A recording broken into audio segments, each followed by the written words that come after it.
ওই যে বাংলাদেশের একজন বীর মুক্তিযোদ্ধা, নাম হচ্ছে অ্যাডভোকেট ফজলুর রহমান, তিনি গতকালকে সংসদে রাজাকারের বিরুদ্ধে কথা বলেছিলেন। দেখলাম বাংলাদেশের কয়েকজন বিভিন্ন রকমের বক্তা ওহাবি সালাফি এরা বলে 100 বছরও ফজলুর রহমানের মতো বেয়াদব নাকি জন্ম নেয় নাই। আমি চিন্তা করলাম ওনার বিরুদ্ধে এরকম গর্জন কেন দিচ্ছে, উগ্রতা কেন ছড়াচ্ছে। আমি দেখলাম একটা কারণে, তিনি মাজারের পক্ষে কথা বলেছেন এবং তিনি বলেছেন যারা আমাদেরকে মাজার পূজারি বলে এরা হচ্ছে ওহাবি, এরা লামাজহাবি, এরা জামাতি, এরা খারেজি, এরা রাফেজি। তিনি যখন বাতিলের বিরুদ্ধে হুঙ্কার দিলেন তখন বাতিলটা ওনাকে বেয়াদব বলতে লাগলো, নাস্তিক বলতে লাগলো। মনে রাখবেন নবীর পক্ষে রাখলে আপনার উপর আক্রমণ হবে। অনেকে বলবেন হুজুর রাজনৈতিক কথা বলবেন না। আরে না, আমি কাশ্মীর রাজনৈতিক কথা বলছি না। মনে রাখবা আজ থেকে 100 বছর আগে আওয়ামী লীগ ছিল না, 100 বছর আগে বিএনপি ছিল না, 100 বছর আগে জামাত ইসলাম ছিল না, 100 বছর আগে শিবির ছিল না, 100 বছর আগে খেলাফত মজলিস ছিল না। কিন্তু 100 বছর আগে যদিও দুনিয়ার কোনো দল থাকে নাই, কিন্তু তখনও আহলে সুন্নাত ওয়াল জামাত ছিল। হয়তোবা আজ থেকে 500 বছর আগে পরে আওয়ামী লীগ থাকবে না, বিএনপি থাকবে না, জাতীয় পার্টি থাকবে না, জামাত থাকবে না, শিবির থাকবে না, ইসলামী আন্দোলন থাকবে না, খেলাফত মজলিস থাকবে না, হেফাজত ইসলাম থাকবে না, কিন্তু তখনও আহলে সুন্নাত ওয়াল জামাত থাকবে। দুনিয়ার কোনো দলের উপরে অ্যাটাক আসলে এদেরকে সেভ করে র্যাব, পুলিশ, বিডিআর, আর্মি আর আহলে সুন্নাত ওয়াল জামাতের উপরে আক্রমণ আসলে নিরাপত্তা প্রদান করবে মদিনা ওয়ালা নবী। জানা হাত তুলে বলা দেখি না। এই জন্য আজকের মাহফিল থেকে আমরা স্পষ্ট বলতে চাই। অনেকে ফেসবুকে লেখছে ফজু পাগলা, ফজলুর রহমান যদি মরে যায় কোনো আলেম যাবে না। আমরা স্পষ্ট বলে দিয়েছি খোদা কি কসম, যার অন্তরে যার্রা পরিমাণ নবীর প্রেম আছে, এইখান থেকে পঞ্চগড়ে যেতে হলে 21 ঘন্টা সময় লাগে। প্রয়োজনে আশিক রাসূলের জানাজা পড়ার জন্য আমরা 21 ঘন্টা সফর করব। আমার ভাই ফজলুর রহমান, তার সাথে আমার রাজনৈতিক সম্পর্ক নাই, কিন্তু ইমানি সম্পর্ক রয়েছে। আমি আমার স্ত্রীকে বারবার বলেছি তোমার সাথে প্রেমের সম্পর্ক আছে, কিন্তু রাত 3টা বাজে নবীর বিরুদ্ধে জিহ্বা নাড়াবা, 1 তালাক, 2 তালাক, 3 তালাক। নবীর সাথে গাদ্দারি করলে ছাড় দেওয়া যাবে না।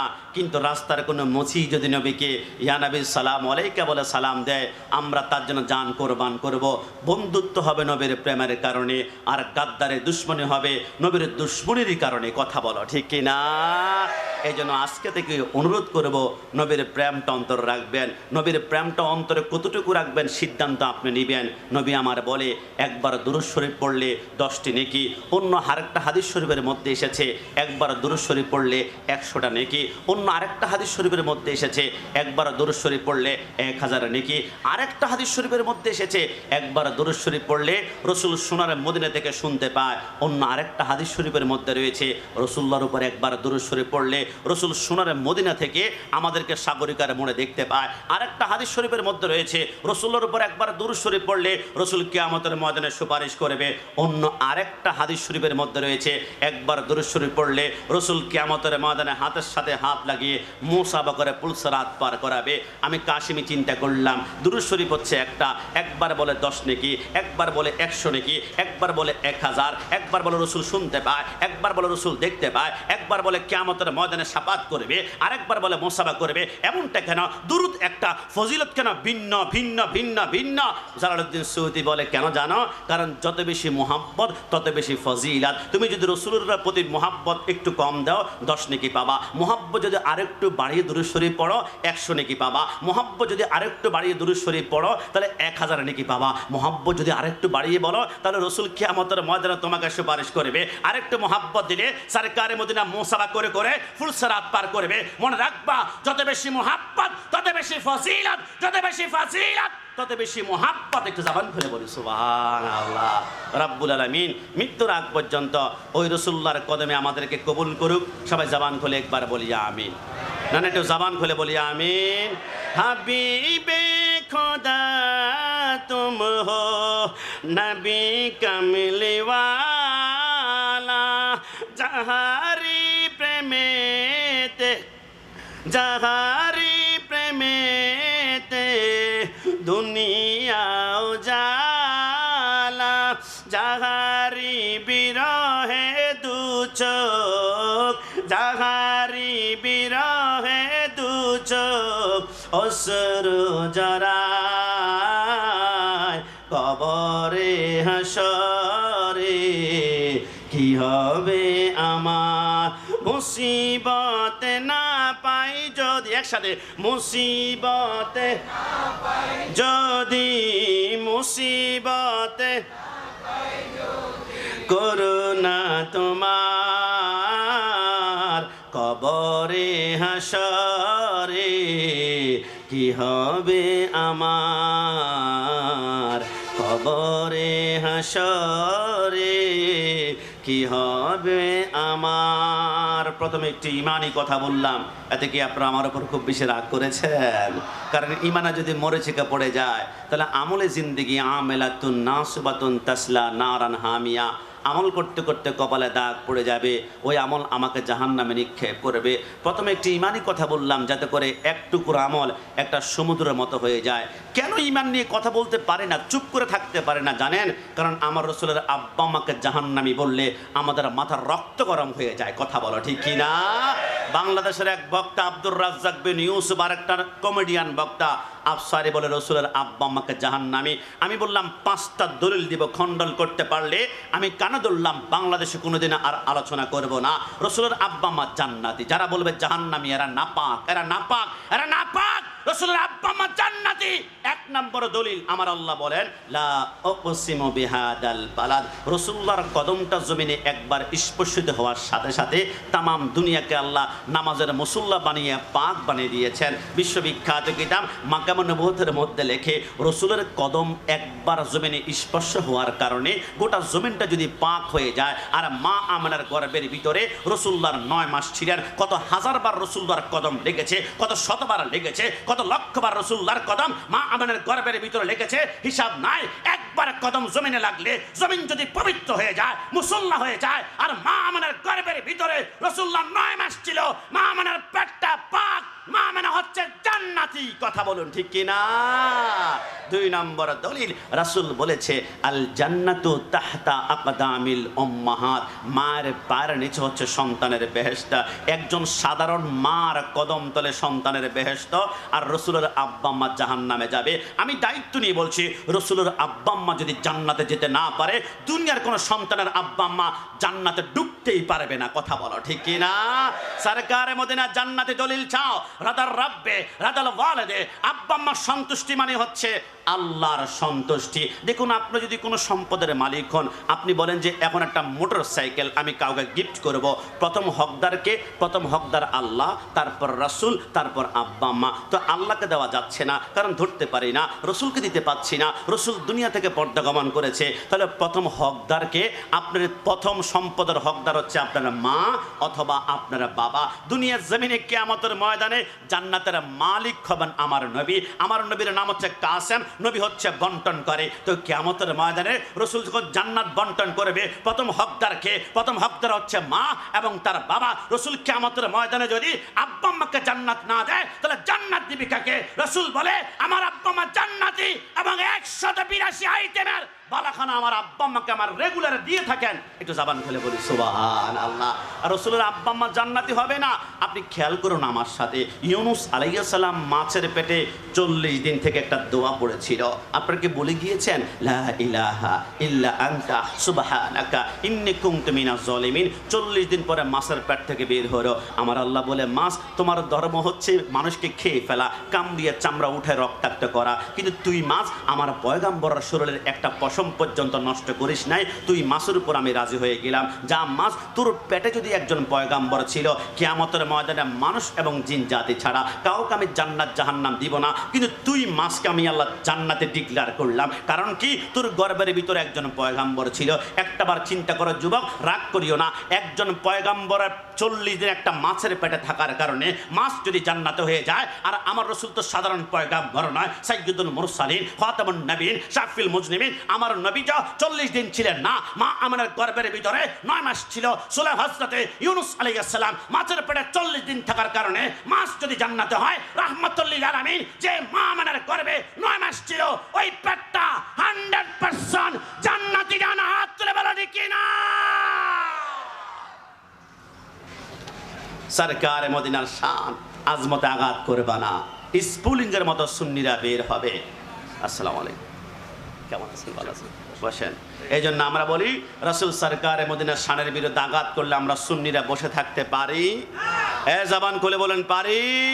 একটা কারণে পারে না, কারণ কি জানেন?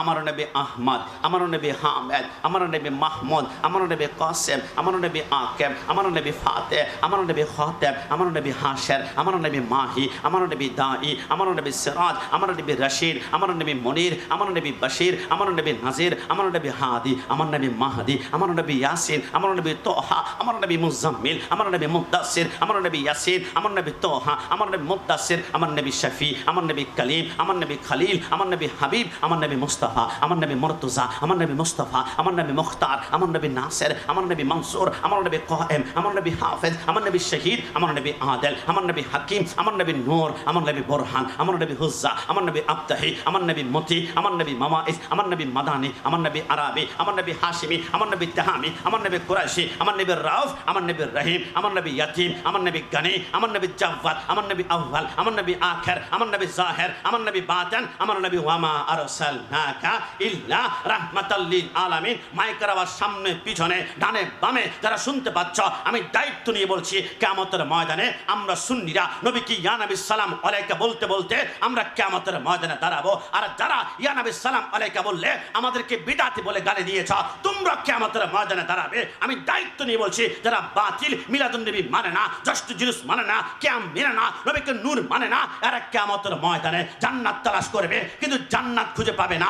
একটি কারণে, তুঝে সে আর জান্নাত সে क्या मतलब ওহাবি দূর হ, हम রাসূলুল্লাহ কে জান্নাত রাসূলুল্লাহ কে আল্লাহর কসম সুন্নিরা কিয়ামতের ময়দানে জান্নাত তালাশ করতে হবে না। হর কে ইশকে মুস্তাফা সা মানে উস্তে বাহার ওয়া বরকর গোশায়ে দামানে উস্ত, খোদার কসম কিয়ামতের ময়দানে জান্নাত নিজেই সুন্নিদেরকে তালাশ করবে না। হাত তুলে বলো ঠিক না?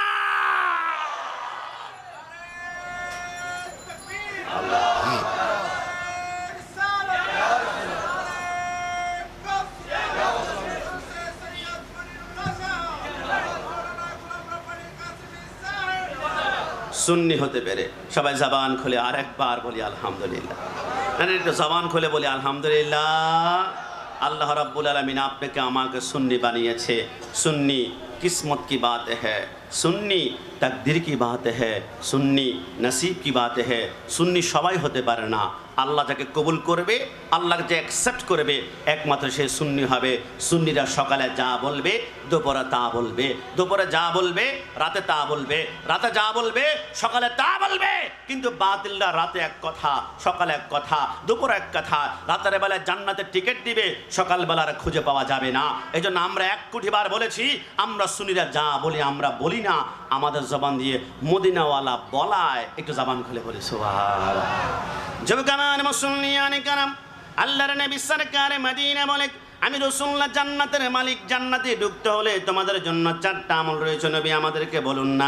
আমার নবী বলে জান্নাতে ঢোকার জন্য চারটা আমল। এক নম্বরে তুমি শুনে নাও, মেরাজুর রজনীতে আমি রাসূলুল্লাহ যখন বোরাকের পিঠের মধ্যে উঠলাম, জিবরাইল বলে কি ফিয়া মুহাম্মদ সাল্লাল্লাহু আলাইহি ওয়াসাল্লাম, নবী একটু বোরাক থেকে নামুন না। আমার নবী নামলো। জিবরাইল বলে, নবী সামনে কি দেখতে পাচ্ছেন? আমার নবী বলে, বিশাল একটা ময়দান দেখতে পাচ্ছি। ওই ময়দানে কি দেখতে পাচ্ছেন? লক্ষ লক্ষ মানুষের মাথার নিচে বড় বড় পাথর রেখে চোখটা বন্ধ করে যখন ঘুমাচ্ছিল, চোখটা বন্ধ করার সাথে সাথে আসমান থেকে বড় বড় ফেরেশতারা হাতের মধ্যে পাথর নিয়ে ওই ব্যক্তির মাথার মধ্যে বাড়িয়ে দেয়। মাথার মগজগুলো বাতের মারার মতো ছিটকে হয়ে যায়। কিন্তু জিবরাইল এরা কারা? নবী আপনি আমাকে কেন জিজ্ঞেস করছেন? আপনি তো সাইয়্যিদুল মুরসালিন, আমি তো জিবরাইল আপনার উম্মত মাত্র, আপনি তো সব কিছুই জানেন। আমার নবী বলে, আমি তো জানার জন্য প্রশ্ন করি নাই, আমি আমার উম্মতকে জানিয়ে দেওয়ার জন্য প্রশ্ন করেছি। জোরে বলে সুবহানাল্লাহ।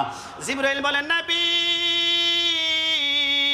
নবী নবী বলা হবে, তবে দুই নম্বরের জায়গার মধ্যে চলুন না। আমার নবী গেল। জিবরাইল বলো, নবী এবারে কি দেখতে পাচ্ছেন? আমার নবী বলে, বিশাল একটা ময়দান দেখতে পাচ্ছি। ওই ময়দানে কি দেখতে পাচ্ছেন? লক্ষ লক্ষ মানুষকে দেখতে পারলাম। জিব্বার মধ্যে লোহার শিকল লাগিয়ে গাছের সাথে টাঙ্গানো হয়েছে। জিব্বা যখন ছিঁড়ে টুকরা টুকরা হয়ে পড়ে যায়, আবার জিব্বাটা জোড়া লাগায়, আবার গাছের মধ্যে টাঙ্গায়, আবার জিব্বাটা টুকরা টুকরা হয়ে পড়ে যায়। কিন্তু জিবরাইল এরা কারা? নবী এটাও বলা হবে, তবে তিন নম্বর একটা জায়গার মধ্যে চলুন না। আমার নবী গেল। জিবরাইল বলো, নবী এবার আপনি আপনি কি দেখতে পাচ্ছেন? নবী আমার বলে বিশাল একটা রক্তের সাগর দেখতে পারলাম। ওইখানে লক্ষ লক্ষ মানুষ হাবুডুবু খাচ্ছে নিঃশ্বাস নেওয়ার জন্য। রক্তের সাগর থেকে যখন নাকটা বের করে আসমান থেকে ফেরেশতারা পাথর মারে, মাথার মগজগুলো বাতের মারে মতো ছিটকাই ফেলে। আরে জিব্রাইল এরা কারা? নবী এটাও বলা হবে। সর্বশেষ একটা জায়গার মধ্যে চলুন না। আমার নবী গেল। জিব্রাইল বলো নবী এবার আপনি কি দেখতে পাচ্ছেন? আমার নবী বলে 500 বছর রাস্তা লম্বা একটি গাছ দেখতে পারলাম। ওই গাছের নিচে আপনি কি দেখতে পাচ্ছেন? আমার নবী বলে একজন নূরানী সুরতার মানুষ বসা আছে, ওনার সামনে কি দেখতে পারলাম? আমার নবী বলে দেখলাম ওনার সামনে কোটি কোটি নাবালক বাচ্চা বসে বসে আল্লাহর কোরআন তেলাওয়াত করছে। কি জবান খুলে বলে সুবহানাল্লাহ। পরের জায়গা পরের জমিন ঘর বানায়া আমি রই, আমি তো সে ঘরের মালিক নই। কি আপনাদের কষ্ট হচ্ছে? তো একটু বলুন না আমার সাথে, পরের জায়গা পরের জমিন পরের মিনি ঘর বানায় আমি রই, আমি তো সে ঘরের মালিক নয়, আমি তো সে ঘরের মালিক নয়। ও সে ঘরে খানা যার জমিদারি,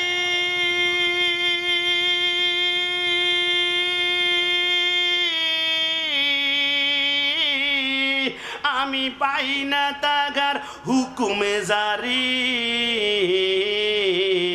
আমি পাই না জমি দারের দেখা, পাই না জমি দেখা মনের দুঃখ কারে কয়ে, আমি তো সে ঘরের মালিক নয়, আমি তো সে ঘরের মালিক নয়। দেখি শেষবার একসাথে আমার সাথে বলুন তো, পরের জায়গা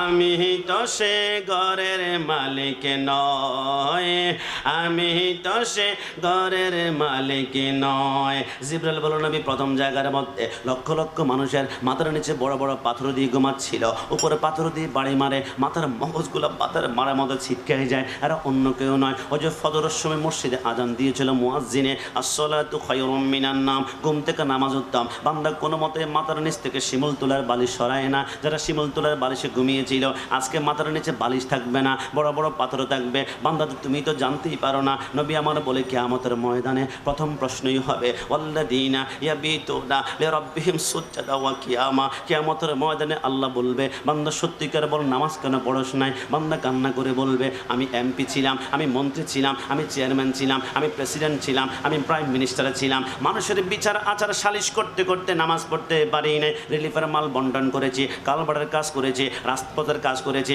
ব্যস্ততার কারণে নামাজ পড়তে পারি নাই। আমার আল্লাহ বলবে আনতা কাজ্জাব, তুমি মিথ্যাবাদী। আল্লাহ কেন কেন? আমার আল্লাহ বলে ওই যে ডান পাশে তাকিয়ে দেখো একজন নূরানী সুরতার মানুষ দেখা যায়, চিনতে পারো কিনা? আল্লাহ কে কে? আমার আল্লাহ বলে এর নাম সুলাইমান পয়গাম্বর। তুমি তো শুধু পটিয়ার এমপি ছিলা, রাঙ্গুনের এমপি ছিলা, আনোয়ারের এমপি ছিলা, চন্দনেশের এমপি ছিলা, সীতাকুণ্ডের এমপি ছিলা, কিন্তু আমার সুলাইমান পৃথিবীর উত্তর থেকে দক্ষিণ পূর্ব থেকে পশ্চিম গোটা পৃথিবী শাসন করেছে। তুমি তো শুধু মানুষের কথা বুঝতা। আমার সুলাইমান পিপিলিকার কথা বোঝে, মাকড়সার কথা বোঝে, ছাড়পোকার কথা বোঝে, তেলাপোকার কথা বোঝে, পিপিলিকার কথা বোঝে। এত বাদশা হওয়ার পর জীবনে একটা সিজদা ছাড়ে নাই। তুমি সামান্য ক্ষমতা পাওয়ার পর নামাজ ছেড়ে দিয়েছ। আনতা কাজ্জাব, তুমি মিথ্যাবাদী। 70,000 শিকল লাগায় টানতে শুরু করবে, বান্দা কান্না করবে আল্লাহ আল্লাহ মাফ করে দাও, দুনিয়াতে একটা বারের জন্য পাঠাও, জিন্দিগিতে কোনোদিন সিজদা ছাড়বো না, হারাম খাবো না। আমার আল্লাহ বলবে 82 জায়গার মধ্যে বলেছিলাম আকিমুস সালাত, নামাজ আদায় করো, নামাজ পড়লে জাহান্নাম না জান্নাত তোমার জন্য নির্ধারণ করতাম। কিছুক্ষণ পর আরেকজন বান্দাকে ডাক দিবে, বান্দাটা কান্না করে বলবে আল্লাহ আমার ক্যান্সার ছিল, আমার আলসার ছিল, আমার টাইফয়েড ছিল, আমার ডেঙ্গু ছিল, আমার লিভারে ফুটো ছিল, আমি অসুস্থতার কারণে নামাজ পড়তে পারি নাই। আমার আল্লাহ বলবে আনতা কাজ্জাব, তুমি মিথ্যাবাদী। আল্লাহ কেন কেন? আমার আল্লাহ বলে ওই যে ডান পাশে তাকিয়ে দেখো একজন মানুষ দেখা যাচ্ছে, চিনতে পারো কিনা? আল্লাহ কে কে? আমার আল্লাহ বলে এর নাম আয়ুব আলাইহিস সালাম। 18 বছর কেনা কামড়িয়েছে, যতবার কামড় দেয় উফ না বলে শুধু বলে আল্লাহ, যতবার কামড় দেয় উফ না বলে শুধু বলে আল্লাহ। আয়ুবকে যখন কামড়ানো শুরু করেছিল আয়ুব বলেছিল আল্লাহ অঙ্গ পতঙ্গ সব কামড়িয়ে শেষ করে ফেলাক, কিন্তু আল্লাহ আমার একটা অঙ্গ আপনি একটু শুধু হেফাজত রাখবেন। আমার আল্লাহ বলে এটা আবার কোন অঙ্গ? আল্লাহ এটা হচ্ছে আমার লিজান, এটা হচ্ছে আমার জিহ্বা। কি আয়ুব জিহ্বা দিয়ে কি করবি? আল্লাহ আল্লাহ অন্তত পক্ষে সিজদার মধ্যে গিয়ে জিহ্বাটা নাড়িয়ে নাড়িয়ে পড়তে পারে সুবহান রাব্বিয়াল আলা, সুবহান রাব্বিয়াল আলা। আইয়ুব আলাইহিস সালামকে যখন কামড়ানো শুরু করেছিল ওজন ছিল 98 কেজি, কিন্তু 18 বছর কামড়ানোর পরে ওজনটা 9 কেজির মধ্যে চলে আসলো। চামড়ার ভিতরে এক টুকরো গোশত বাকি রাখে নাই, কেন সব কিছু করে ফেললো। এত অসুস্থ হওয়ার পরে এক ওয়াক্ত নামাজ ছাড়ে নাই, তুমি সামান্য অসুস্থ হয়ে নামাজ ছেড়ে দিয়েছ, আনতা কাজ্জাব, তুমি মিথ্যাবাদী। কিছুক্ষণ পর আরেকজন রমণীকে ডাকতে হবে, বান্দি বান্দি তুই কেন নামাজ পড়স নাই? আল্লাহ স্বামী অত্যাচার করতো, স্বামী মারধর করতো, স্বামী আক্রমণ করতো, নামাজ পড়তে পারি না। আমার আল্লাহ বলবে আনতা কাজ্জাব, তুমিও মিথ্যাবাদী। আল্লাহ কেন কেন? আমার আল্লাহ বলে ওই যে ডান পাশে তাকিয়ে দেখো একজন সুন্দর চেহারা রমণী দেখা যায়, চিনতে পারো কিনা? আল্লাহ কে কে? আমার আল্লাহ বলে এর নাম হযরতে আসিয়া। একটু জবান খুলে বলি সুবহানাল্লাহ। আমার আসিয়া যখন রুকুর মধ্যে যায়, তলপেটটা যখন বের হয়ে যায়, কারণ হাতের মধ্যে লোহার বল্লম নিয়ে আসিয়ার পেটের মধ্যে এত জোরে ঘাই মারে, ওইখান থেকে ফিঙ্কি দিয়ে রক্তের ফোঁটা বের হয়। একটাবার উফ বলে না, যতবার ঘাই মারে ততবার সুবহানাল্লাহ, আলহামদুলিল্লাহ, আল্লাহ আল্লাহ বলে আওয়াজ করে। আবার আসিয়া যখন সিজদার মধ্যে যায়, ফরান লোহার পাত গরম করে আসিয়ার পিঠের মধ্যে শেক মারলে পিঠের চামড়াগুলো মোমের মতো গলতে শুরু করে। আসিয়া একটাবার উফ বলে না, আসিয়া বলে আল্লাহ আল্লাহ। ফরান বলে কিরে আসিয়া, 8টা বছরের পিঠের চামড়ার ভিতরে কত হাজার দাগ ফেলে দিলাম, একটাবার যদি আমি ফরানকে খোদা বলতি, গোটা বাদশাহী তোর কদমের মধ্যে হাজির করতাম। আসিয়া বলে সম্ভব নয়, আমার নিঃশ্বাস যতক্ষণ থাকবে আল্লাহ আল্লাহ আল্লাহ ছাড়া কোনো আওয়াজ বের হবে না। ফরান বলে আল্লাহ ছাড়া আমি খোদা এটা বের করব। বলে কেমনে বের করবা? পরের দিন সকালবেলায় আসিয়ার 2টা হাত বেঁধে ফেলা হলো, 2টা পা বেঁধে ফেলা হলো। উত্তপ্ত মরুভূমির মধ্যে আসিয়াকে চিৎ করে শোয়াই দিল। হযরতে আসিয়া বলে উত্তপ্ত মরুভূমির বালিকোনা বালি নয়, এক একটা জ্বলন্ত কয়লার মতন মনে হচ্ছিল। কিছুক্ষণ পরে দেখলাম আমার পিঠের চামড়াগুলো মোমের মতো গলে গেল, গোশতগুলো মোমের মতো গলে গেল, আমার হাড্ডিগুলো মাটির সাথে ঠন ঠন করে বাড়ি খাচ্ছে। আসিয়া কান্না করে বলে আল্লাহ,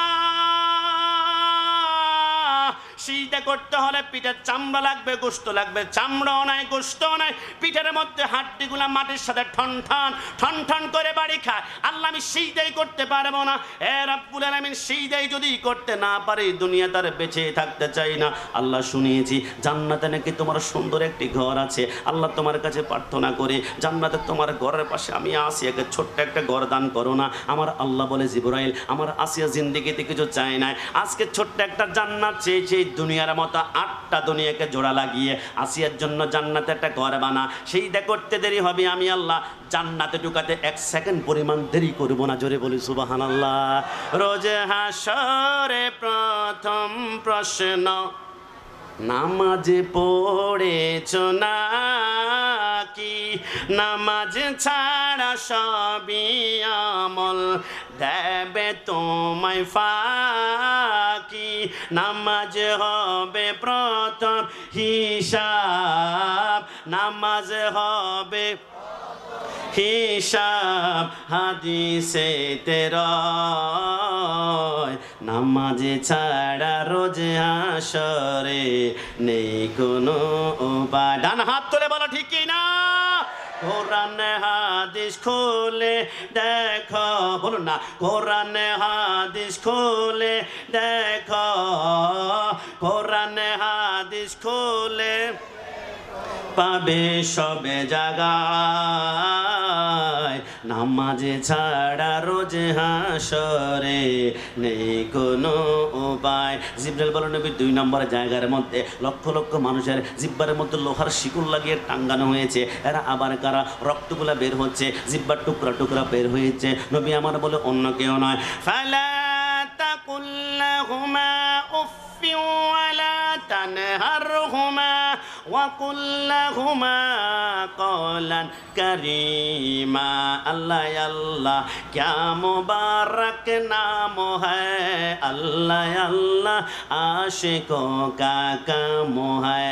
अल्लाह अल्लाह इस शीरी निस्तु नाम शीरी शकर में गुनद तामम जहान। अल्लाह अल्लाह तू मेरा सातार है, আল্লাহ আল্লাহ তু মেরা গাফফার হ্যায়। আমার জিবরাইল বলে অন্য কেউ নয়, এরা দুনিয়া জমিনে আব্বা আম্মার সাথে গাদ্দারি করেছিল, আব্বা আম্মার সাথে বেয়াদবি করেছিল। আব্বা আম্মা বলেছে একটু পানের টাকা দাও না, একটু ওষুধের টাকা দাও না, একটা ফ্ল্যাট কিনেছে, 4টা রুম হয়েছে, কিন্তু আব্বা আম্মার জন্য একটা রুম হয় না। আব্বা আম্মাকে ধমক দিয়েছে, আব্বা আম্মার বয়স এখন 70-80 হয়ে গিয়েছে, আগের মতো কথা বলতে পারে না, ধমক দিতে পারে না। সন্তান যখন ধমক দিয়েছে, আব্বা আম্মা চোখের পানি এগুলা ছেড়ে দিয়ে ঘরের দরজা বন্ধ করে জবান দিয়ে একবার উফ শব্দ বের করেছে। আমি আল্লাহ বরদাস্ত করতে পারি নাই, যার কারণে আব্বা আম্মা জবানে উফ শব্দ বের হয়েছে। এদের জিব্বাটা আমি আল্লাহ লোহার শিকল দিয়ে টাঙ্গায় রাখলাম। এরা যুবক কোন মার কথা বললে তোমাদের দিলটা নরম হবে? আল্লাহর কসম করে বলি, আমার মা আমার বাবা যখন মিলন করেছিল, আমার বাবার 1 ফোঁটা বীর্যের কোটি কোটি মেঘের একটা শুক্রাণু গিয়ে মায়ের রেহেমের ভিতরে দিয়ে মায়ের পেটের মধ্যে গিয়েছিল। ওই বীর্যের উপরে 40 দিন যাওয়ার পরে মায়ের পেটের ভিতরে একটা বীর্য থাকে না, 40 দিন পরে এটা রক্ত হয়ে যায়, আরও 40 দিন যাওয়ার পরে ওটা রক্ত থাকে না, ওইটা মাংসের টুকরা হয়ে যায়। ওই মাংসের টুকরার উপরে 40 দিন যাওয়ার পরে ওইটা মাংসের টুকরা থাকে না, ওইখান থেকে পরে 2টা চোখ বের হয়, ওই চোখের উপরে 40 দিন যাওয়ার পরে ওইখান থেকে 2টা হাত বের হয়, হাতের উপরে 40 দিন যাওয়ার পরে সেইখান থেকে 2টা পা বের হয়, পায়ের উপরে 40 দিন যাওয়ার পরে সেইখান থেকে মাথা বের হয়, মাথার উপরে 40 দিন যাওয়ার পরে সেইখান থেকে চুল বের হয়। 10 মাস 10 দিন কমপ্লিট হয়ে যাওয়ার পরে আমার আল্লাহ বলে, জিবরাইল আমার বান্দা পেটের মধ্যে কেমন পজিশনে রয়েছে, 10 মাস 10 দিন হয়ে গিয়েছে, একটু পরেই তো আমার বান্দা দুনিয়া জমিনের মধ্যে যাবে, একটু বলো না। জিবরাইল বলে, আল্লাহ আপনার বান্দার 2টা পা মায়ের পেটের নিচের দিকে দেখা যাচ্ছে আর মাথাটা উপরের দিকে। আমার আল্লাহ বলে, না না, আমার বান্দার 2টা পা যদি মায়ের পেটের নিচের দিকে থাকে, চট্টগ্রাম মেডিকেলে নেওয়ার পরে কোনো নার্স কোনো ডাক্তার যদি আমার বান্দাকে মার পেট থেকে বের করার জন্য তার সন্তানের 2টা পা ধরে টান মারে, আমার বান্দার উল্টা দিকে 2টা হাত ভেঙে যাওয়ার সম্ভাবনা রয়েছে। আরে জিবরাইল যা, আমার বান্দার কোমরের মধ্যে ধরে মাথাটা নিচের দিকে নামা আর পা 2টা উপরের দিকে ওঠা। জিবরাইল বলে, দেরি না করে আমি আমার 3টা আঙ্গুল দিয়ে বান্দার কচি কোমরে খপ করে ধরে যখন মাথাটা নিচের দিকে নামায় আর পা 2টা উপরের দিকে উঠায়, ওই কচি কোমরের টিপটা দেওয়ার কারণে এই ব্যথাটা আমি সহ্য করতে পারি নাই, আমার সামনে একটা সন্তানও সহ্য করতে পারি নাই। যখন মোচড় দিয়ে আমাদের পা 2টা উপরের দিকে উঠায়, ওই মুহূর্তে আমরা প্রত্যেকে মার কলিজা বরাবর ব্যথা সহ্য করতে না পেরে এত জোরে ধাম করে একটা লাথি মারি, ওই লাথি সহ্য করতে না পেরে অনেক মা হাসপাতালের বেডের মধ্যে মৃত্যুবরণ করে, অনেক মা জ্ঞান হারিয়ে ফেলে। আসমানে ফেরেশতারা কান্না শুরু করে দেয়, আল্লাহ আল্লাহ, মা সন্তান মনে হয় 2জন মৃত্যুবরণ করেছে, কারো কোনো আওয়াজ নাই কেন, শব্দ নাই কেন? আমার আল্লাহ বলে, সন্তান জন্ম দেওয়ার সময় মা সন্তান 2জন যদি মৃত্যুবরণ করে তাম দুনিয়া তো মরুভূমি হয়ে যাবে। আরে জিবরাইল মেডিকেল সায়েন্স ব্যবহার কর। আল্লাহ এটা আবার কেমন? আমার আল্লাহ বলে, যে বাচ্চাটা কান্না করে না, তার পিঠের মধ্যে 3টা আঙ্গুল দিয়ে তুমি 3বার ঘষা মারো। জিবরাইল বলে, একবার পিঠের মধ্যে ঘষা মারি, 2বার ঘষা মারি, 3বার ঘষা মারার সাথে সাথে সন্তানটা এবার ওয়াও ওয়াও করে কান্না করতে শুরু করে। যে মাকে ধাক্কা দিলে জ্ঞান ফেরানো যায় না, যে মাকে ইঞ্জেকশন দিলে জ্ঞান ফেরানো যায় না, আল্লাহর কসম সন্তানের ওয়াও কান্নার আওয়াজটা মার কানে যেতে দেরি হয়, মার জ্ঞানটা ফিরতে 1 সেকেন্ড সময় লাগে না। একটু জবান খুলে বলি সুবহানাল্লাহ। যুবক, আমি কোন মায়ের কথা বলছি? মাকামে নবুয়তের মধ্যে লেখে আল্লাহর নবী সরকারে মদিনা বলে, দুনিয়ার জমিনে আসার পরে আমরা মার স্তন থেকে একটানা 2 বছর দুধ পান করেছি। আপনি বলবেন, গোলাম রাব্বানি কাশিমি হুজুর, 1 ফোঁটা করে আর মার স্তন থেকে আমরা কতটুকু দুধ পান করেছি? কিন্তু ইংল্যান্ডের অক্সফোর্ড বিশ্ববিদ্যালয়ের 100 জন খ্রিস্টান বৈজ্ঞানিক বলে, 2 বছর বাদ দাও, মার স্তন থেকে যে তোমরা 1 ফোঁটা দুধ পান করেছ, ওই 1 ফোঁটা দুধ পান নিয়ে আমরা 100 জন খ্রিস্টান বৈজ্ঞানিক 1 বছর গবেষণা করলাম। গবেষণা করার পরে মার 1 ফোঁটা দুধের ভিতরে আল্লাহর এমন একটা কুদরত দেখতে পারলাম। আমরা কালিমা পড়ে সাথে সাথে মুসলমান হয়ে গেলাম। তোমরা কি দেখেছ? বৈজ্ঞানিকরা বলে, আমরা দেখলাম মার 1 ফোঁটা দুধের ভিতরে আমার আল্লাহ দুনিয়ার 180 রকমের ফলের রস ঢুকিয়ে দিয়েছেন। জোরে বলে সুবহানাল্লাহ। আরে যুবক, আমি কোন মায়ের কথা বলছি? মা দুনিয়াতে আসার পরে মার স্তন থেকে আমরা একটানা 2 বছর দুধ পান করেছি। তাফসীরি কারকগণ বলে, দুররে মনসুরের মধ্যে 2 বছরের দুধগুলো যদি একটা পাল্লায় রেখে তোমরা ওজন দিয়ে দেখো, আল্লাহর কসম তোমরা দেখবা 2 বছরে অন্তত পক্ষে মার স্তন থেকে তোমরা 27 মণ দুধ পান করেছে। জোরে বলি সুবহানাল্লাহ। জান্নাতের চাবি আমার মা, ও মা গো, জান্নাতের চাবি আমার মা। কোনো সন্দেহ আছে? জবান খুলে সন্দেহ আছে? ডান হাত তুলে বলুন তো সন্দেহ আছে? তাহলে একসাথে বলতে হবে, জান্নাতের চাবি আমার মা, ও মা গো, জান্নাতের চাবি আমার মা। বলো না, জান্নাতের চাবি মা, ও মা গো, জান্নাতের চাবি আমার মা। সন্তানের বেহেশত যার যার মায়ের পায়ের নিচে, মা জননী যাহার প্রতি সন্তুষ্ট হইয়াছে, মায়ে যদি দোয়া করে মাওলারি দরবারে, জান্নাতবাসী কইর মাওলা আমার সন্তানের।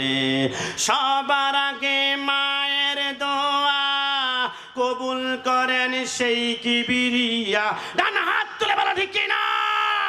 সবার আগে মায়ের দোয়া কবুল করেন সেই কিবরিয়া। মায়ের দোয়া বিফলে যায় না, ও মা গো, জান্নাতের চাবি আমার মা। শেষবারের মতন, জান্নাতের ও মা গো, জান্নাতের চাবি আমার মা। মোহাব্বত নিয়ে 3 বার আমার সাথে বলুন তো, মা। আর একটু জবান খুলে মা, আর একটু আওয়াজ দিয়ে বলুন মা। এবারে মোহাম্মদ নিয়ে একবার বলুন বাবা।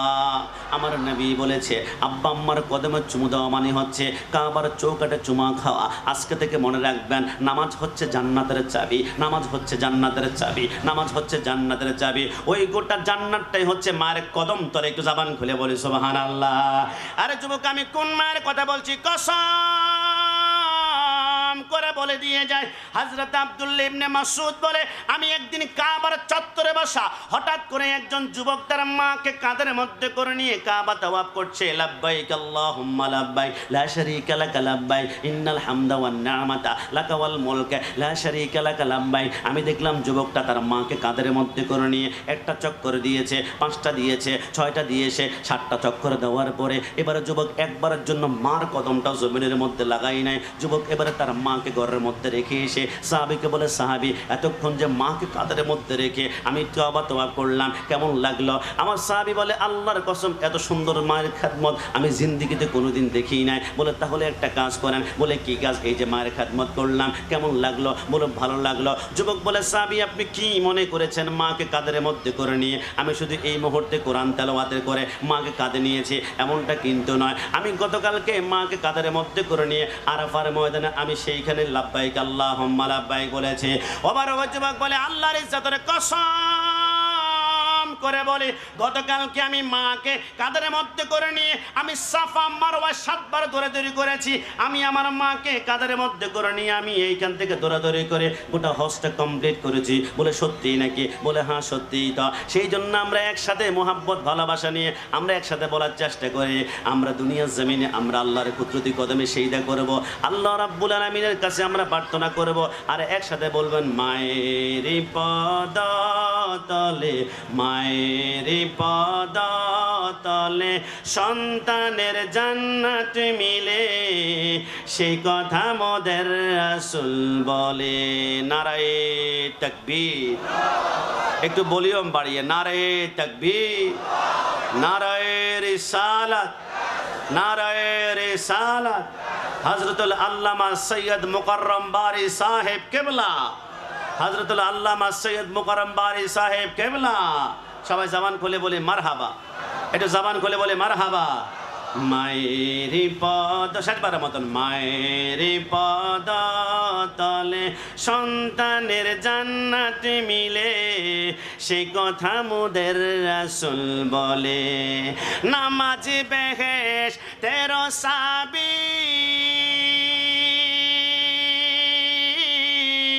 সে বেহেশতে মায়ের কদমে পাবি। নামাজ বেহেশতের চাবি, সে বেহেশতে মায়ের কদমে পাবি।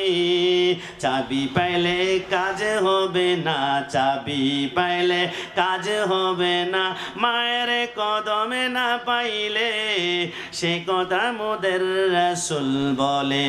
এবার যুবক বলে সাহাবী আমি 7টা চক্কর দিলাম, এখন কেমন লাগলো? বলে এত সুন্দর মার খাদমত জীবনে দেখি নাই, একটা বারের জন্য মাকে তুমি কাঁধ থেকে নামাও নাই। যুবকটা বলে সাহাবী আপনি কি মনে করেছেন মাকে কাঁধের মধ্যে করে 7 চক্কর দিয়েছি? না না, আরাফার ময়দানে দৌড়িয়েছি, মুনাই মুজদালিফায় দৌড়িয়েছি, সাফা মারওয়ায় দৌড়িয়েছি। মানে কি তোমার মাকে কাঁধের মধ্যে করে নিয়ে গোটা হজ কমপ্লিট করেছ? বলে সত্যি ধরতে পেরেছেন। সাহাবী কান্না করে করে দোয়া করতে লাগলো, মাকে কাঁধের মধ্যে করে নিয়ে গোটা হজ তুমি কমপ্লিট করেছ, আল্লাহ তোমাকে বরকত দান করুন, জান্নাত পর্যন্ত তোমাকে পৌঁছিয়ে দিক না। যুবক কান্না করে বলে সাহাবী আপনি কি মনে করেছেন আমার মাকে কাঁধের মধ্যে করে নিয়ে আমি একবার হজ করেছি? না, আল্লাহর কসম আজকের দিন পর্যন্ত মাকে কাঁধের মধ্যে করে নিয়ে 40 বছরে 40টা হজ আদায় করেছি, একটা বারের জন্য মার কদমটা জমিনে লাগতে দেই নাই। সাহাবী হাওমা করে কাঁদতে লাগলো, যুবক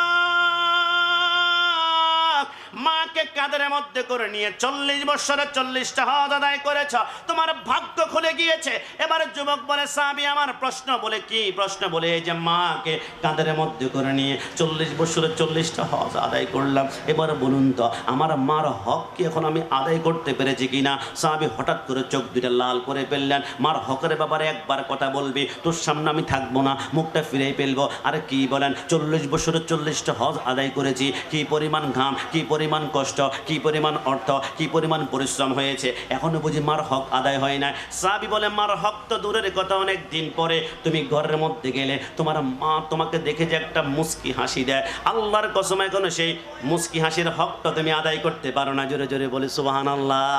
আমার নবী বলে জিবরাইল 3 নম্বর জায়গার মধ্যে বিশাল একটা রক্তের সাগরে একজন মানুষ হাবুডুবু গাচ্ছে, ইনি আবার কে? বলে অন্য কেউ নয়, আর রাশি ওয়াল মুরতাশি কিলাহুমা ফিন্নার। দুনিয়ার জমিনে যে সুদ ভক্ষণ করেছিল, যে যত বেশি সুদ খেয়েছে সে সুদ খায় নাই, গরিব মানুষের রক্তগুলো চুষে চুষে চুষে খেয়েছিল, তার রক্তের সাগরটা অত বেশি লম্বা হবে, হাবুডুবু খাবে, নিঃশ্বাস নেওয়ার জন্য যখন নাকটা বের করবে আসমান থেকে ফেরেশতারা পাথর মারবে। 4 নম্বর জায়গার মধ্যে দেখলাম একজন নুরানি সুরতের মানুষ একটা গাছের নিচে বসা আছে, অন্য কেউ নয় ইব্রাহিম খলিলুল্লাহ। ওনার সামনে ছোট্ট ছোট্ট বাচ্চারা বসা আছে, বলে অন্য কেউ নয়, এরা হচ্ছে নাবালেগ অবস্থায় যারা মৃত্যুবরণ করেছে। এরা আমার যুবক ভাইরা, একটাবার চিন্তা করেছ জন্মের 1 ঘন্টা পরে অনেক সন্তান মৃত্যুবরণ করে, একদিন পরে মৃত্যুবরণ করে। আল্লাহ যেই সন্তান 1 ঘন্টা পরে মৃত্যুবরণ করবে, একে দুনিয়াতে পাঠানো কি দরকার ছিল?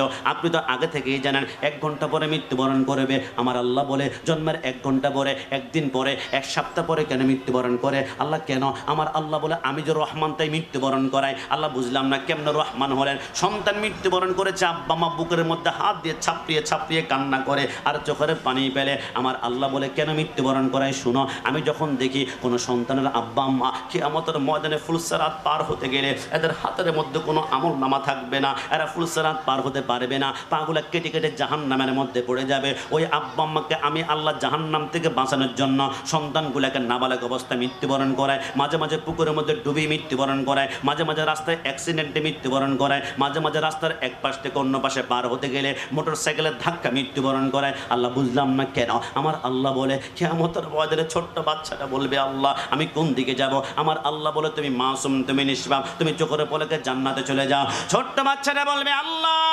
আল্লাহ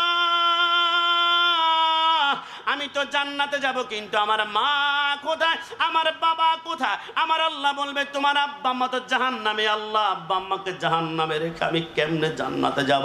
যে মা আমাকে 10 মাস 10 দিন গর্ভে ধারণ করেছিল, মার পেটের ভিতরে 10 ইঞ্চি জায়গা ছিল, সম্পূর্ণ পেটটা ভরাট করে, এরপর 7 মাসের পরে মার পেটটা বড় হতে হতে মার আগের 3 পিসগুলা গায়ের মধ্যে লাগে না, কাপড়গুলো লাগে না, এত কষ্ট করেছে, মাকে জাহান্নামে রেখে আমি জান্নাতে যেতে পারবো না। আল্লাহ আব্বা আমাকে জান্নাতে দিয়ে দিন না। আমার আল্লাহ বলে সম্ভব নয়। তাহলে আল্লাহ আব্বা আম্মার সাথে আমাকে জাহান্নামে ঢুকিয়ে দিন না। আমার আল্লাহ বলে এটাও সম্ভব নয়, তুমি নিষ্পাপ। আল্লাহ আমি যদি নিষ্পাপ হয়ে থাকি, আমার জিহ্ব নিষ্পাপ, এই নিষ্পাপ জিহ্বার উসিলায় তুমি আমার আব্বা আমাকে মাফ করে দাও না, আল্লাহর রহমতের সাগরের তুফান শুরু হয়ে যাবে। ওই নাবালক সন্তানের সুপারিশের কারণে আল্লাহ তার আব্বা আম্মাকে সেকেন্ডারের ভিতরে জাহান্নাম থেকে জান্নাতি বানিয়ে দিবে। জোরে বলি সুবহানাল্লাহ।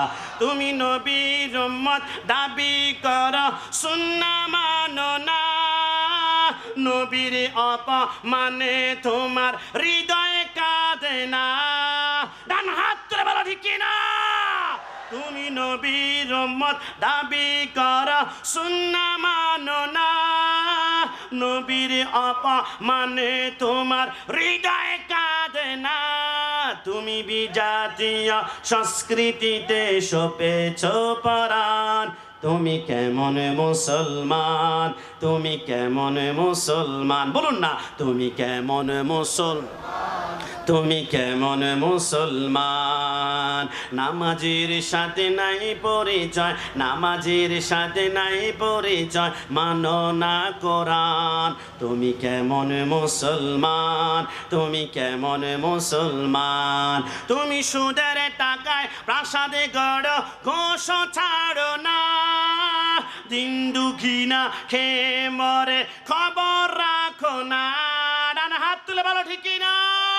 তুমি সুদের টাকায় প্রাসাদে গড় ঘোষ ছাড়ো না, দিন দুঃখী না খেয়ে মরে খবর রাখো না, তুমি ঘুষ খেয়ে অবিচার করো সাজিয়া প্রদান, তুমি কেমন মুসলমান, তুমি কেমন মুসলমান। শেষবারের মতন তুমি কেমন মুসলমান, তুমি কেমন মুসলমান। সৈয়দ মনিরুল্লাহ শাহ রহমতুল্লাহ প্রাঙ্গণে আমার যুবক ভাইদেরকে আমি প্রশ্ন করি, যুবক তুমি কেমন মুসলমান? আমার নবীকে কাও বয় বলে গালি দেওয়া হয়, তোমার রক্তে আগুন ধরে না, তুমি কেমন মুসলমান? নবীকে সিক্স প্যাক বলে গালি দেওয়া হয়, তোমার রক্তে আগুন ধরে না, তুমি কেমন মুসলমান? নবীকে সাংবাদিক বলে গালি দেওয়া হয়, তোমার রক্তে আগুন ধরে না, তুমি কেমন মুসলমান? নবীকে নিরক্ষর বলে গালি দেওয়া হয়, রক্তে আগুন ধরে না, কেমন মুসলমান? আমরা বারবার বলেছি আমরা সুন্নিরা নবীকে ভালোবাসি বিদায় আমরা অপরাধী, আমরা সুন্নিরা নবীকে ভালোবাসি বিদায় আমরা তাবারক করে বিরানি করে জিলাপি কর বেদাতি বলে গালি দেয়। তবে আজকের মাহফিল থেকে স্পষ্ট বলে দিয়ে যায়, যা বলবা সহ্য করব, কিন্তু মনে রাখবা আন্নাবিয়্যু আওলা বিল মুমিনিনা মিন আনফুসিহিম, my prophet, my soul, my prophet, my heart, my prophet, my love, my prophet, my life. নবী আমার জান, নবী আমার প্রাণ, নবী আমার কলেজা। সুন্নিদের কলেজায় হাত দিলে ওই হাত মুসে ভেঙে ফেলা হবে। ডানা হাত তুলে বলো ঠিক না? সব সহ্য করা যাবে, কিন্তু নবীর সাথে গাদ্দারি সহ্য করা যাবে? হ্যাঁ, জবান খুলে বলুন যাবে। আমি গত বছর প্রোগ্রামে গিয়েছিলাম ব্রাহ্মণবাড়িয়া হাওড়া। আমাকে ছোট্ট একটা বাচ্চা বলে, গোলাম রাব্বানি কাশ্মী বড্ড গরম সুন্নি। আমি বললাম বাচ্চা ইদার মে আ যাইয়ে। ছোট্ট বাচ্চা কাঁপতে লাগলো, হুজুর কি মারধর দেয় নাকি? আমি বললাম না। বলে এদিকে আসো। বলে কি? আমি বললাম টুক লিখে রাখবা, মুখস্থ রাখবা, সুন্নি কখনো নরম হয় না। সুন্নি মানে হচ্ছে গরম, সুন্নি মানে হচ্ছে গরম, সুন্নি মানে হচ্ছে গরম। আমার মাকে গালি দাও আমি নরম, আমার বাবাকে গালি দাও আমি নরম, আমার স্ত্রীকে গালি দাও আমি নরম, আমার সন্তানের বিরুদ্ধে আঙ্গুল তুলে মামলা করা আমি নরম, কিন্তু নবীর বিরুদ্ধে একবার আঙ্গুল তুলে দেখা সুন্নিদের মতো গরম কেউ হতেই পারে না। ডানা হাত তুলে বলেন কি না? কারণ আমাদের মূল স্লোগান হচ্ছে ভালো যদি বাঁচতে হয়, হ্যাঁ জবান খুলে, ভালো যদি বাঁচতে হয়। তবে আজকের মাহফিল থেকে সংসদ সদস্য এমপি হানজালাকে আমি স্যালুট দিচ্ছি। সে বলেছিল নবীর সাথে গাদ্দারি কটূক্তি করলে তার বিরুদ্ধে মৃত্যুদণ্ডের আইন করতে হবে। আমরা বলি মৃত্যুদণ্ডের আইন যদি একবার করে ফেলে, আমার কেন জানি মনে হয় প্রথমেই আহলে হাদিসের কিছু ভাইরা কিন্তু ধরা খেয়ে যাবে, জামাত ইসলামের কিছু আলেমরা কিন্তু বান্দা পড়ে যাবে, আর হেফাজতের কিছু আলেম কিন্তু একবার অ্যারেস্ট হয়ে তারা ঢুকে যাবে। কারণ কি? নবীকে যারা নবীর আব্বা আমাকে জাহান্নামী বলেছিল এদেরকে প্রথম গ্রেপ্তার করতে হবে। সরকার মদিনাকে রাখাল কাউবয় এবং সাংবাদিক যারা বলেছিল এদেরকে গ্রেপ্তার করতে হবে। সরকারের মদিনার খেয়াল চিন্তা চেতনা নামাজের ভিতরে আনা গড়ে যাচ্ছে নিকৃষ্ট যারা বলেছিল এদেরকে মৃত্যুদণ্ড আইন কার্যকর করতে হবে। ডানা হাত তুলে বলা কি না? আমরা বারবার বলেছি সব সহ্য করা যায়, নবীর সাথে গাদ্দারি বেয়াদবি সহ্য করা যায় না। আর নবীর প্রেমের ক্ষেত্রে কোনো মাসালা হতে পারে না। নবীর প্রেম যখন আসবে সমস্ত মাসালা মাটির সাথে দুলির সাথ হয়ে যাবে। আমার আল্লাহ বলে, ইসলাম বলে, আইন বলে, রুল বলে তোমার দাঁতকে সবসময় মেসওয়াক দিয়ে মেজে মেজে ফ্রেশ করে ফেলো, কিন্তু ইশকে বলে হজরত ওয়াসকরণী তোমার দাঁতগুলা ভেঙ্গে ভেঙ্গে রসুল্লাহর জন্য প্রেমের বাজার মিলিয়ে দাও। ওয়াসকরণী বলে আমি যখন দন্দনগুলা ভাঙতে ভাঙতে আমার বুকটা ফুলে গেল। মাগরিবের নামাজ পড়ছিলাম, আমি যখন সালাম ফিরাবো, সালাম ফিরানোর আগে তাশাহুদ পড়ছিলাম, আসসালামু আলাইকা আইয়ুহান নবী। খোদার কসম আমি দেখলাম ডান পাশে একজন নুরানি সুরতের মানুষ দাঁড়ানো আছে, আমার ঘরটা নুরানি। আমি জিজ্ঞেস করলাম কে? বলে ওয়াজ করুনি, মার খেদমত করতে গিয়ে আমি রাসূলুল্লাহর দিদার তুমি পাও নাই, আমার জন্য উহুদের ময়দানে আমার দন্তন মোবারক ভেঙেছিল, ওই মুহাব্বতে তোমার 32টা দন্তন ভেঙে তোমার বুক ফুলে গিয়েছে, রক্তে বুক ভেসে গিয়েছে, আমি রাসূল তোমার ঘরে হাজির হয়েছি, আমি রাহমাতুল লিল আলামিন। একটু জবান খুলে বলি সুবহানাল্লাহ। নবীর প্রেমের কানে কোনো মাসলা হতে পারে না। নবী মাসলা কি বলে, আইন কি বলে? সন্তানকে সুন্দর করে লালন পালন করা, সন্তানকে খাওয়াও, সন্তানের অসুখ বিসুখ হলে হসপিটালের মধ্যে নিয়ে তাকে যত্ন করা। কিন্তু ইশকার প্রেম কি বলে জানো? হে ইব্রাহিম তোমার সন্তান ইসমাইলকে জবাই করো, কুরবানি করো, গলা আলাদা করো। নবী প্রেমের কানে কোনো মাসালা হয় না। মাসালা বলে বাসর ঘরের পরে ফরজ গোসল করতে হবে, কিন্তু ইশকে বলে হযরতে হামজালা, এই হামজালা তুমি গোসল করবে না, বাসর ঘর থেকে দৌড় দাও, রাসূলুল্লাহর জন্য কুরবানি হয়ে যাও। প্রেমের কাছে কোনো মাসলা হতে পারে না। প্রেম বলে মাসলা বলে রক্ত পান করা যাবে না, রক্ত পান করলে হারাম। কিন্তু রাসূলুল্লাহর দন্তন মোবারক ভেঙে মালিক বিন সিনান বলে 3 ফোঁটা রক্ত আমার হাতের মধ্যে পড়লো। আমি চিন্তা করলাম রাসূলুল্লাহর রক্ত যদি জমিনের মধ্যে পেলে কোনো নাপাক কদম যদি রাসূলুল্লাহর রক্ত মোবারকের মধ্যে লাগে, তাহলে আমি আল্লাহর দরবারে কি জবাব প্রদান করব? রাসূলুল্লাহর রক্ত মোবারককে হেফাজত করতে হবে। কোথায় করা যায়, কোথায় করা যায়, কোথায় করা যায়? আমি পান করে চিন্তা করলাম পেটের ভিতরে নিরাপদ থাকবে। আমি পান করলাম, আমার আল্লাহ বলে কে রে হামজা, মালিক বিন সিনান তুমি কি জানো না রক্ত কোথায়? আমার রাসূল বলে মালিক বিন সিনান রক্ত দেখা, রক্ত কোথায়? নবী রক্ত পান করে ফেলেছি। মালিক বিন সিনান তুমি কি জানো না রক্ত পান করা হারাম, যে পেটে হারাম ঢুকবে ওই পেট জাহান্নামে চলে যাবে। আমার মালিক বিন সিনানের কথা শুনে বলে আমার রাসূল বলে আল্লাহ খোদার কসম, যে পেটে আমি রাসূল রক্ত মোবারক ঢুকেছে ওই পেটে জাহান্নাম টাচ করতে পারবেন। একটু জবান খুলে বলি সুবহানাল্লাহ। নবী প্রেমের কাছে কোনো মাসলা নাই। হযরত মাওলা আলী বলে আমি বসা আছি, রাসূলুল্লাহ আমার পাজরের মধ্যে ঘুমিয়ে আছে। আসর নামাজে সূর্য ডুবে যায়, নামাজ ছেড়ে দিলে গুনাহগার হবে। কিন্তু রাসূলুল্লাহর জন্য যখন নামাজ ছেড়ে দিয়েছে, আমার নবী শাহাদাত আঙ্গুল বের করে 9 কোটি 30 লক্ষ মাইল দূরত্বের সূর্যটা আবার মাগরিব থেকে আসর ওয়াক্ত নিয়ে আসলে বুঝিয়ে দিল নবীর জন্য যারা কোরবান হয়ে যাবে তাদের জন্য तमाम দুনিয়া কোরবান। খোদা চাহতা है दो आलम, खुदा चाहता है, खुद दो जहां चाहता है रब्बुल आलमीन के। কিন্তু আমার আল্লাহ চায় হাবিব কিবরিয়াকে, तमाम দুনিয়া চায় আল্লাহকে, আল্লাহ চায় মুহাম্মদ রাসূলুল্লাহকে। মনে রাখবা तमाम দুনিয়ার কিবলা হচ্ছে আল্লাহ, আর আল্লাহর কিবলা হচ্ছে মদিনা ওয়ালা। একটু জবান খুলে বলি সুবহানাল্লাহ। ওই নবীর পক্ষ দেখলে সুন্নি বলবে, এতে কি রাগ করা যাবে? জবান করে রাগ করা যাবে? মুফতি গিয়াসউদ্দিন তাহরি সাহেব নাম শুনেছেন, তিনি মাঝে মাঝে একটা ডায়লগ বলে, আমি তো বালানা বালা লইয়া থাইকো। তো আমিও বলি ওহাবি বালানা সুন্নি হইয়া থাইকো। কথা বলো ঠিক কিনা? কোরআনের কথা গুলো, হাদিসের কথা গুলো মাইনা মাইনা চইল, ওহাবি বালানা সুন্নি হইয়া থাই। আপনার মনে ভয় পাচ্ছেন মনে হয়, কি কোনো সমস্যা আছে? এ সুন্নি পড়েছে খুশি না বেজার? না জবান করলে খুশি না বেজার? দেখে দেখে 2 হাত তুলে খুশি না বেজার? তাহলে মুসকে মুসকে আমার সাথে বলবেন ওহাবি বালানা সুন্নি হইয়া থাইকো।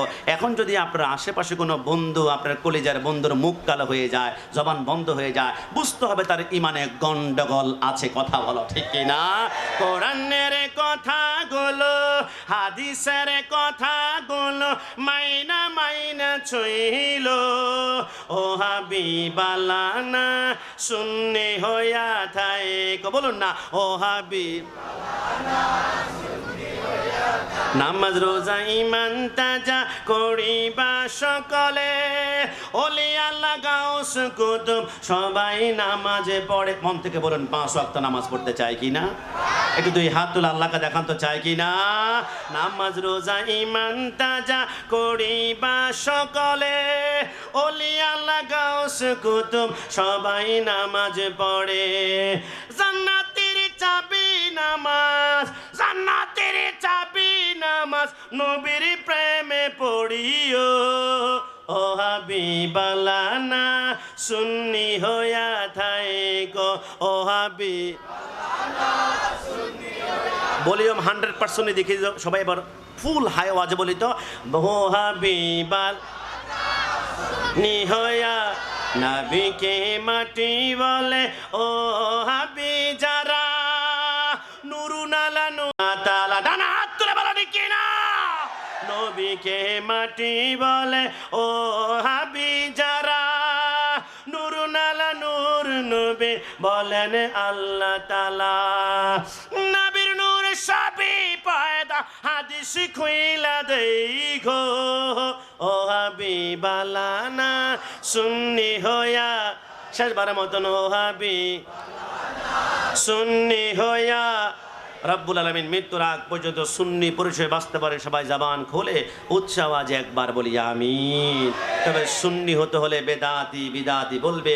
আমি জানি অনেকে প্যান্ডেলে নাই, কিন্তু চাঁদ দোকানে টং দোকানে অনেকে আবার আল আকসা উরুস বিরিয়ানি একটা আছে মনে হয় পাশে না, আল আকসা উরুস বিরিয়ানি মাঝে মাঝে চট্টগ্রাম আসলে আমরা ঢুকি, আসলে কিন্তু অনেক ফ্যান্টাস্টিক অনেক দারুণ খাবার। আমি গত বছর যখন প্রোগ্রামে গিয়েছিলাম আপনাদের পটিয়া শান্তির হাট, আমি যখন মজ্জারটাক পার হচ্ছিলাম তখন দেখলাম এখানে আমার পাইলট আমার ড্রাইভার বলল হুজুর এখানে কয়েকটা বিরিয়ানি আছে, একটা হচ্ছে আকাশ বিরিয়ানি, একটা হচ্ছে ওসমান উরুস বিরিয়ানি, খাবেন নাকি? আমি বললাম রাত 3টে বাজে মানুষ কম থাকবে, চলো তো ঘুরে আসি।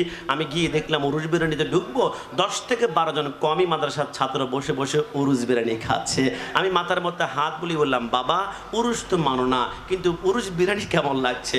আমাকে বলল হুজুর লজ্জা দিবেন না, রাতের বেলায় গোপনে গোপনে এসেছিলাম, দিনের বেলা আসলে আমাদেরকে ওহাবি ওহাবি ওহাবি বলে, লজ্জা লাগে। রাতের বেলা আসলাম, আপনি কাশ্মীর খপ্পরে পড়ে গেলাম, মাহফিলে এখন 12টা বাজায় ছেড়ে দিবেন। আমি বললাম কষ্ট নিও না, তুমি যে উরুস বিরিয়ানি খাচ্ছ ট্রেন্ডিং নাম ব্যবহার করা হয়েছে, মশলার তেল যদি 2 নম্বর পড়ে তোমার পেট ডায়রিয়া হওয়ার সম্ভাবনা আছে, কিন্তু প্রকৃত উরুস বিরিয়ানি খেতে চাও জামে আহমদিয়া সুন্নিয়ালের ময়দানে চলে যাও। উরুস বিরিয়ানি খেতে চাও গাছে মাঝবান্ডারের কদমে চলে যাও। উরুস বিরিয়ানি খেতে চাও মনিরুল্লাহ শাহ রহমতুল্লাহ উরুসে চলে যাও। উরুস বিরিয়ানি খেতে চাও খাজা গরিব নজর উরুসে চলে যাও। উরুস বিরিয়ানি খেতে চাও গাউসুল আজম আব্দুল কাদের জিলানীর উরুসে চলে যাও। আল্লাহর কসম এই উরুস বিরিয়ানি খেলে পেট নষ্ট হওয়ার সম্ভাবনা আছে, কিন্তু যখন শাহ সিরকুটার উরুসে যাবা, গাউসুল আজম মাঝবান্ডারের উরুসে তাবারক খাবা, মৃত্যু ছাড়া যে কোনো রোগকে ভালো করবে আমার আল্লাহ জানা হাত তুলে বলা ঠিক কিনা। এই জন্য আমি বলি ভাই আল্লাহু আকবার। এই জন্য বিরিয়ানি করে বললে কি রাগ করা যাবে? মাঝে মাঝে সুযোগ পেলে আল আকসা উরুস বিরিয়ানিতে বিরিয়ানি তাবারক খেয়ে আসিয়েন, আসলেই মজা আছে। কারণ আল্লাহর ওলির নামের নকশা যখন লাগিয়ে দিবে কখন খাওয়া যেমনই হয় জিব্বা দিলে এটা মধুর মনে হবে। বিরিয়ানি করে বললে আমি কিন্তু রাগ করি না, আমাকে বিরিয়ানি করে বললে আমি টোকা মারি। সুন্নিরা খায় বিরিয়ানি বাতিলদের হয় সুলকানি, সুন্নিরা খায় তাবারক বাতিলেরা খায় ডাল পানি, সুন্নিরা ওলিদের জিয়ারতে যায় বাতিলেরা ওলিদের মাজারে ভাঙতে চায়। ডান হাত তুলে বলো ঠিক না। সুন্নিরা ওলিদের জিয়ারতে যায় বাতিলেরা ওলিদের মাজারে ভাঙতে চায়। সুন্নি কি বুঝবে তুমি কবরে খাবে যখন ফেরেশতাদের পিটানি, ঠিক না? সুন্নিরা খায় বিরিয়ানি বাতিলদের হয় সুলকানি। আমাদেরকে মাজার পূজারি বলো, উপদেষ্টা ছিল অন্তর্বর্তীকালীন সরকারের সময়, নাম ছিল নাহিদ ইসলাম, বর্তমানে সংসদ সদস্য।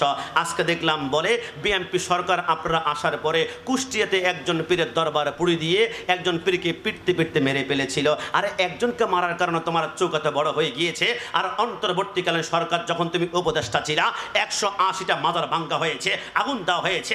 আমাদের নুরাল পাগলা লাশকে কবর থেকে উঠিয়ে আগুন জ্বালিয়েছিল, তখন তোমরা কোথায় ছিলা? তখন চোখে দেখো নাই। এখন একটা মাজার ভেঙে সরকারের বিরোধিতা করতে গিয়ে আজকে তোমরা একটা মাজার দেখছ।